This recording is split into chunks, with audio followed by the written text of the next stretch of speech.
زندگی اللہ کی نافرمانیوں میں مصروف کر کے نہ جانے کون سے سکون کی تلاش میں ہے لوگ۔ اے اللہ، میرا ان گناہوں کو بھی بخش دے جو میری دعا قبول نہیں ہونے دے۔ گناہوں میں مبتلا رہنے سے بندہ عبادت کی لذت سے محروم رہتا ہے۔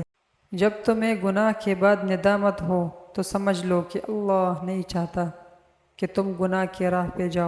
تم سمندر کی گہرائی سے پکارو گے، اللہ وہاں بھی تمہارا سنے گا۔ اللہ پہ چھوڑ دو سب، پھر دیکھو تقدیر کیسے سنورتی۔ اللہ کو پکار دو، وہ ٹھیک انہی لوگوں کو وسیلہ بنا دے گا جو تمہارے کام میں رکاوٹ بن رہے ہیں۔ تم اللہ کا بن کر تو دیکھ، وہ ہر کسی کو تمہارا نہ بنا دے تو کہنا۔ اللہ کو دل اور زبان کا سخت ہونا پسند نہیں، اس لیے دونوں کو ہڈی کے بغیر بنا۔ جب یقین کا راستہ اللہ سے جڑ جاتا ہے تو وہ اپنے بندوں کو کبھی مایوس نہیں کرتا۔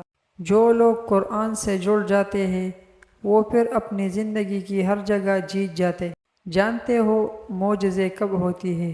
جب تم اللہ پر یقین رکھتے ہو اور جلد بازی نہیں کرتے۔